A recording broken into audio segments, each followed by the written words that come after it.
Meus irmãos, nós iremos, por uns 4 meses, toda ceia nós faremos uma série espaçada, que será apenas na ceia.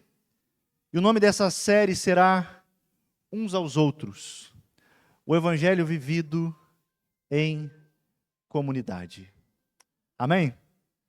Então, não dá para perder já o próximo, ok? Já tem um compromisso marcado, além de todos os domingos, mas a próxima de ceia já está marcado, não pode faltar.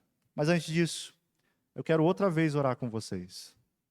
Senhor Deus, nós estamos diante de Ti, diante da Tua palavra, e nós te pedimos nesse momento, que o Seu Espírito, o único que é capaz de fazer isso, abra os corações, abra o entendimento para nós ouvirmos da Tua palavra, guardarmos no coração a Tua palavra, para não pecarmos contra Ti.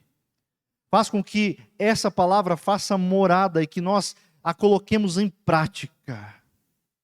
Quebra, Senhor, o nosso orgulho, as nossas vaidades, que acima de tudo, nós possamos aprender do Senhor, ver o Senhor ministrando em nossos corações.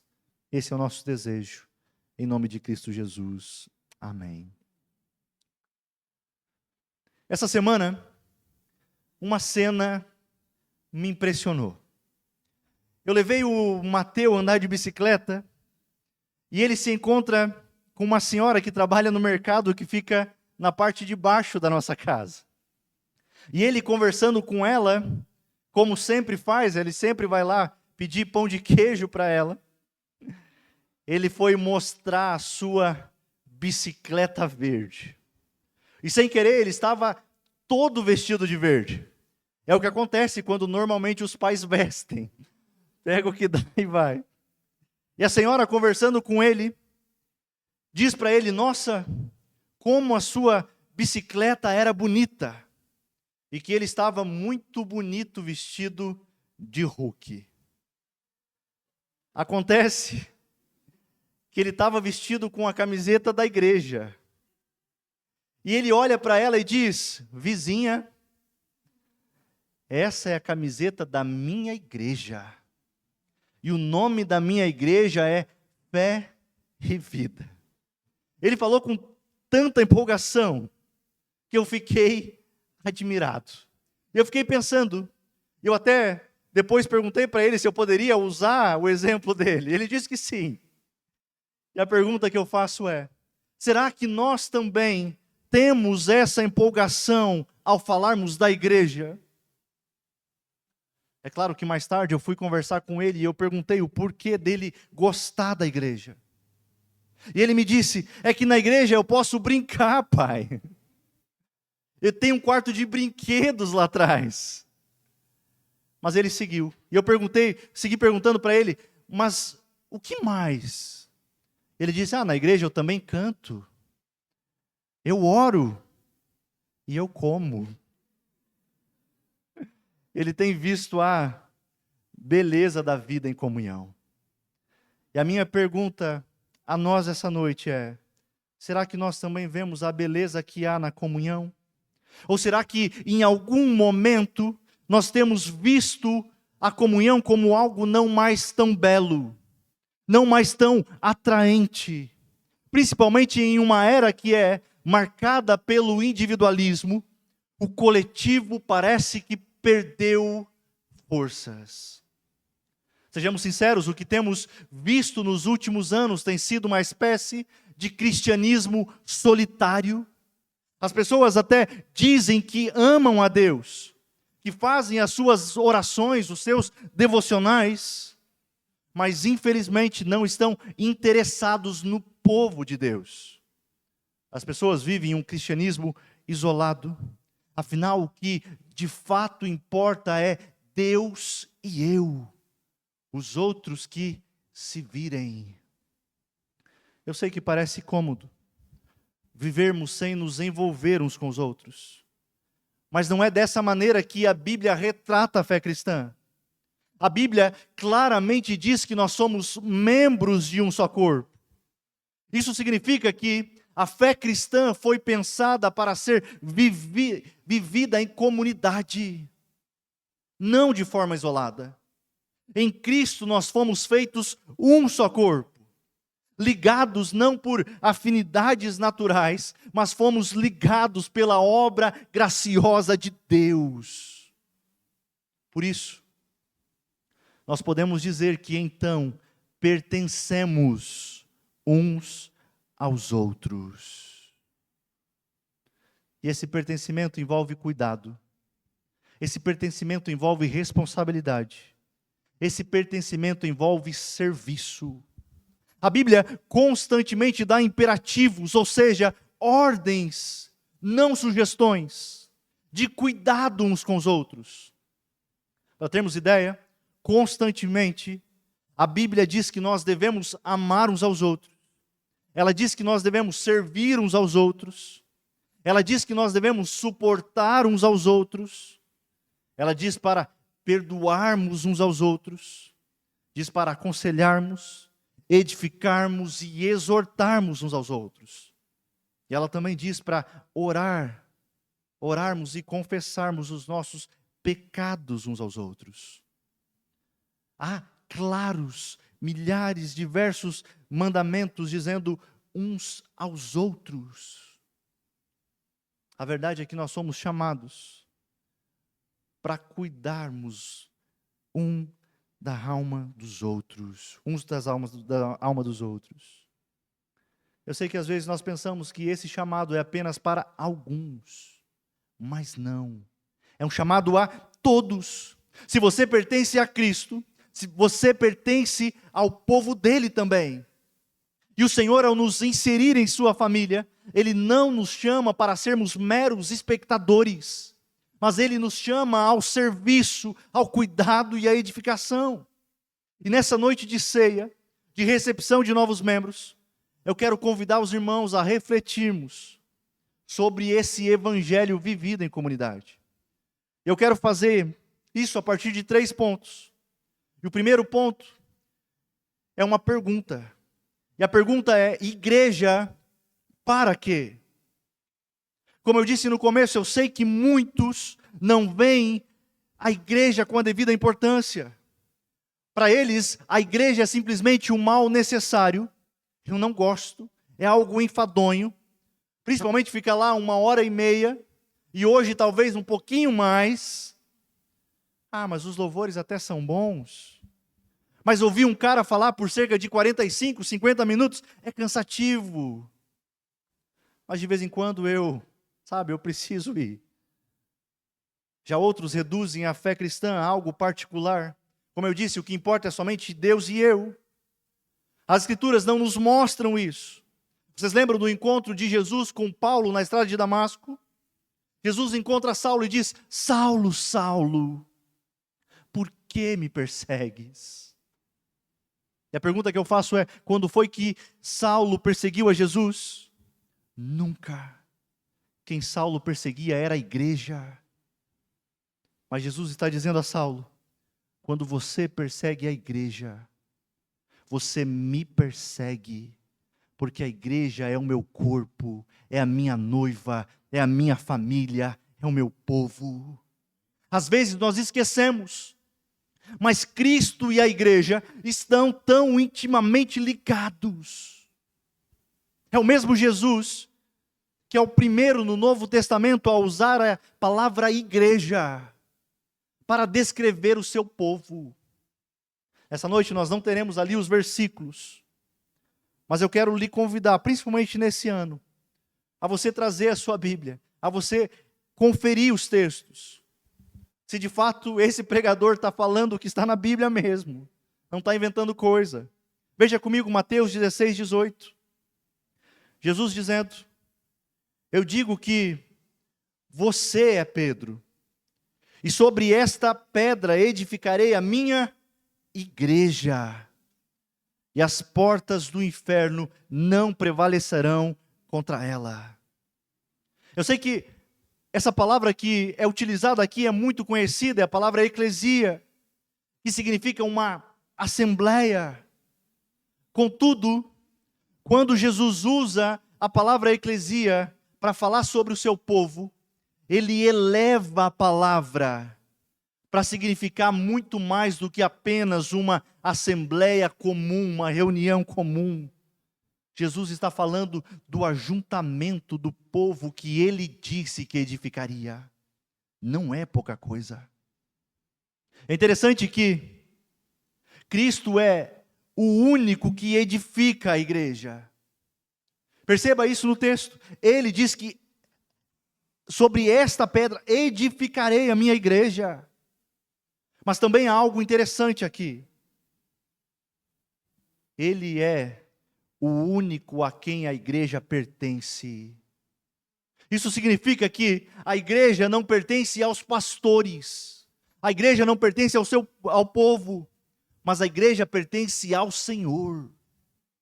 Portanto, uma das características identificadoras da igreja é que ela pertence ao Senhor.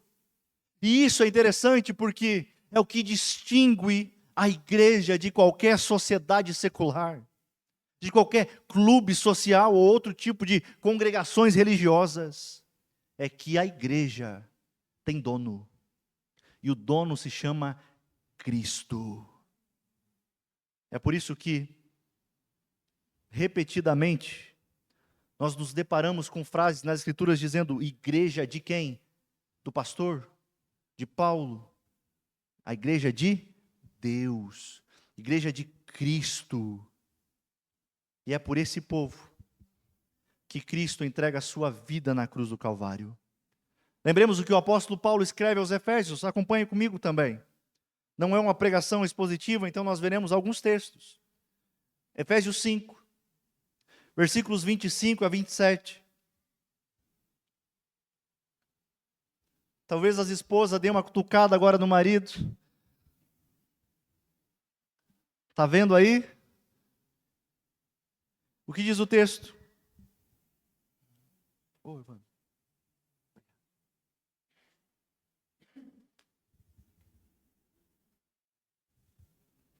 Maridos, ame cada um a sua esposa, como Cristo amou a igreja.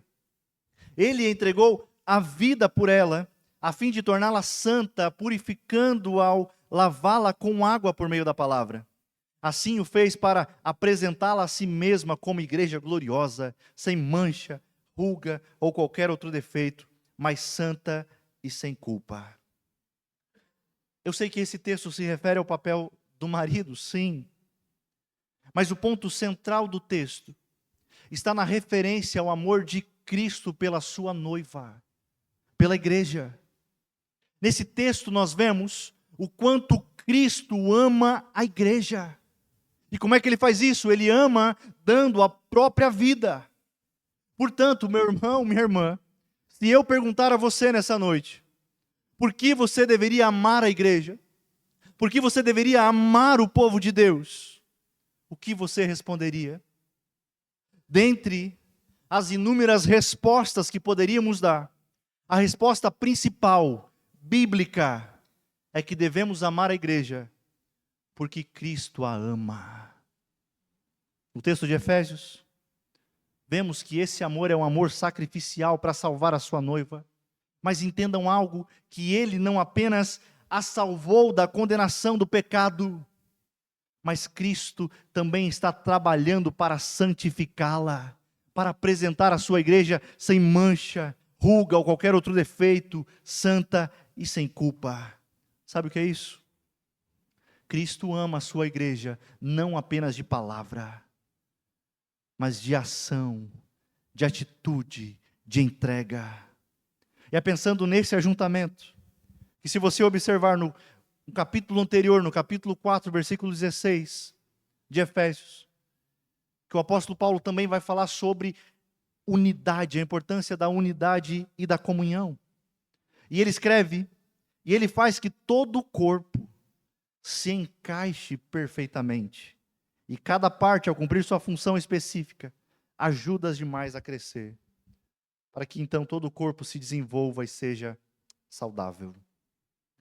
É interessante que o apóstolo Paulo usa a figura do quê? De um corpo. que todas as partes precisam estar ligadas, ajustadas, em funcionamento, para que então o corpo se desenvolva, permaneça e cumpra a sua missão. Isso nos mostra algo importante. Nos mostra que um membro que nunca está junto do corpo adoece, não é um corpo. Quando optamos por vivermos isolados do corpo, nós estamos perdendo a riqueza que é de vivermos como irmão ou irmã na família de Deus. Nós vamos perdendo a alegria de viver como uma parte do corpo de Cristo, unida às outras partes. Lembrem-se que é o próprio Deus quem nos chama para fazer parte da sua igreja. Ele nos chama não apenas para vislumbrarmos a beleza de Jesus, mas também para contemplar e fazer parte da beleza da igreja, onde pessoas de carne e osso vivem no poder do Espírito Santo. Mas por que a igreja? Como eu disse, porque é a família de Deus, a noiva de Cristo, o corpo de Cristo. E mesmo na sua maior feiura, o Evandro falou, mesmo quando ela é menos atraente por causa das suas imperfeições, qualquer igreja verdadeira, centrada em Deus, tem em si uma beleza e um poder que não se pode achar fora dela. Que nós possamos ver a beleza e a importância da igreja. Ela não pode ser tratada como algo irrelevante, de menor importância. É a noiva de Cristo. Visto isso, o segundo ponto que quero ver com vocês é, igreja, primeiro, igreja para quê? Mas o segundo é que todo ser humano anseia por uma vida em comunidade. Sem dúvida, a vida em comunidade é algo que todos desejam. Todo ser humano busca por relacionamentos significativos, onde possa conhecer pessoas, mas também ser conhecida por elas. Ao olharmos a palavra de Deus, nós vemos que esse desejo pela vida em comunidade é encontrada no próprio Deus. Lembremos que Ele é um Deus trino, Deus Pai, Filho e Espírito Santo. E a Trindade nos mostra que o próprio Deus está em comunidade. E quando nós vemos Deus criar o homem, nós vemos um transbordamento de amor. É interessante que Deus não cria o homem porque estava se sentindo sozinho, mas porque houve esse transbordar de amor. No relato da criação de Gênesis 1, nós vemos o Deus Trino criando o homem, dizendo: façamos o homem à nossa imagem. Deus cria o homem à sua imagem, semelhança. Uma imagem tem por objetivo o quê? Refletir, apontar para o original. Você foi criado para isso. Além de criar o homem à sua imagem e semelhança, Deus cria o homem para viver em comunidade. Assim somos.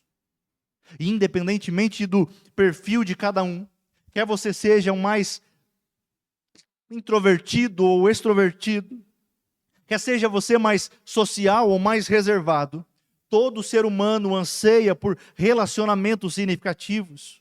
Isso está em nós, pois nós fomos criados para vivermos em comunidade.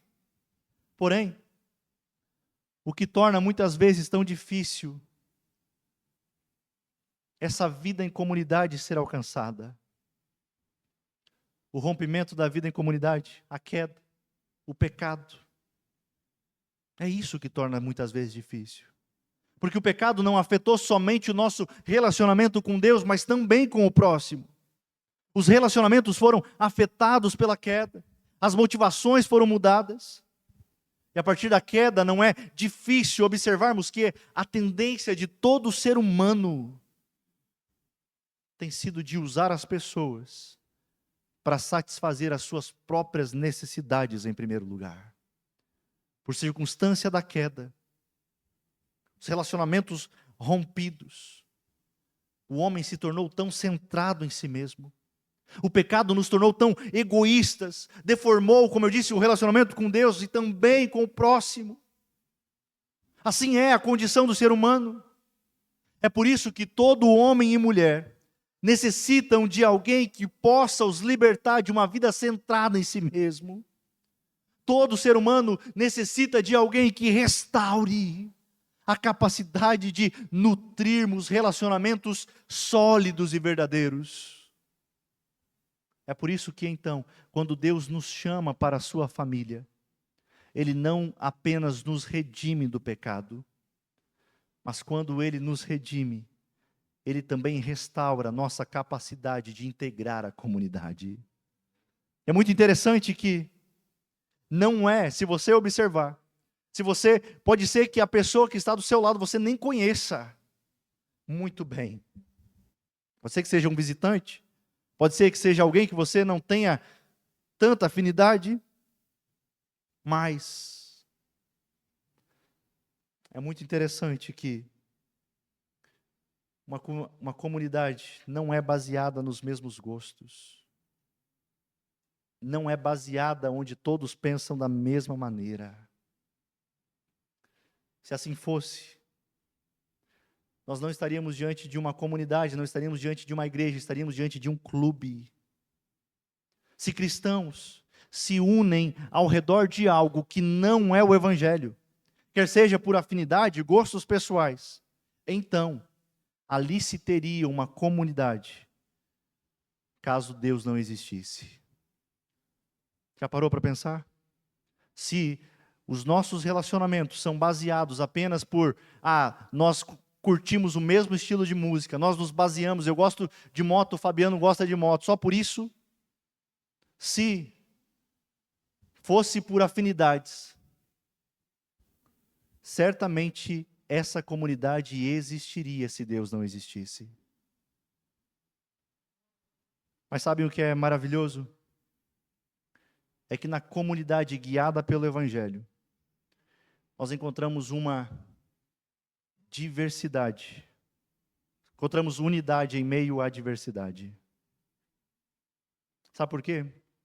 Aqui há pessoas de diferentes idades, diferentes pensamentos políticos, torcem para times diferentes. Quem dera se todos fossem gremistas. Mas isso é um problema? É claro que não. Isso nos mostra que apesar das diferenças, o que nos une é o Evangelho. Pode ter certeza que você não teria proximidade com muitas pessoas aqui. Somente o Evangelho que é capaz de colocar pessoas tão diferentes uma das outras sentadas lado a lado. Somente o Evangelho para nos tornarmos irmãos, família. É por isso que Cristo, quando nos redime, nos insere em sua família.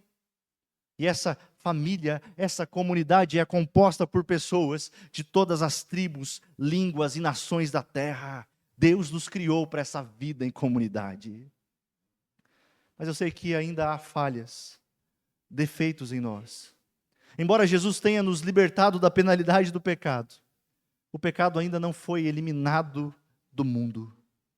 E portanto, às vezes cedemos a ele.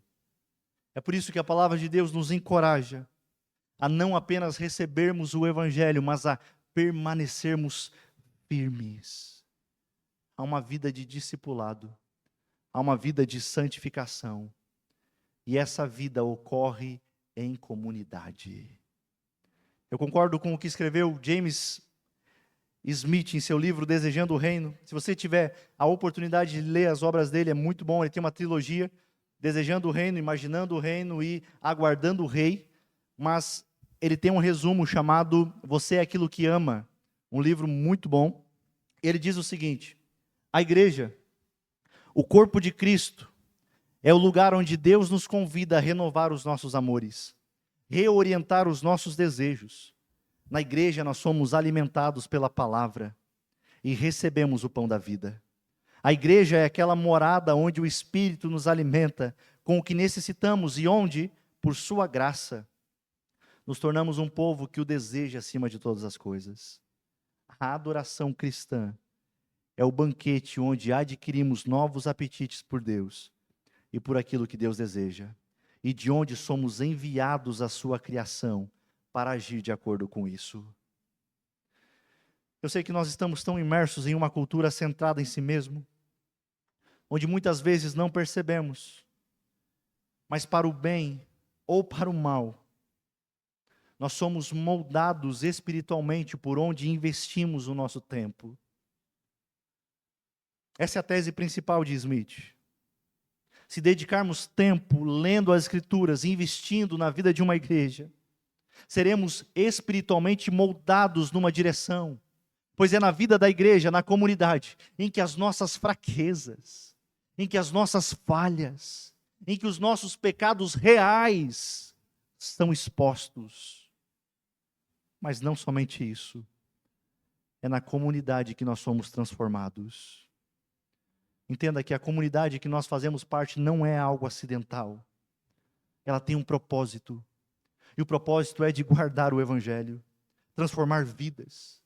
Como diz o Smith, é brilhar como um farol de esperança para os não convertidos. Por isso que ser igreja é viver juntos, é perseverarmos na doutrina dos apóstolos, é no partir do pão, é no dedicar do seu tempo, dos recursos, para cuidar de um irmão.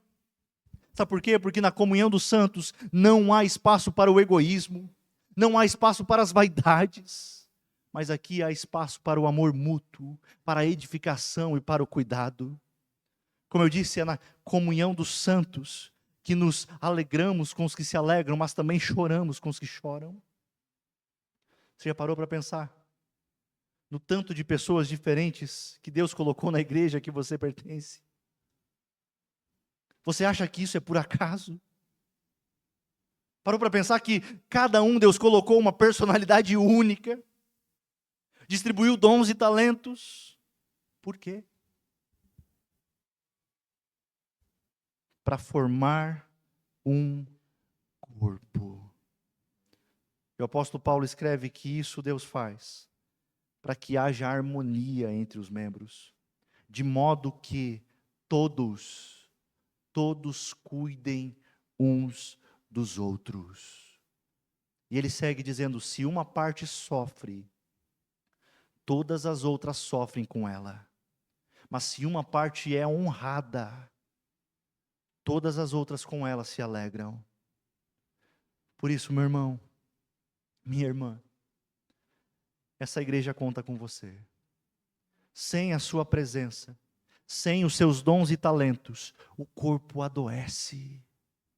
Entenda, não é somente eu e Jesus, é nós e Jesus.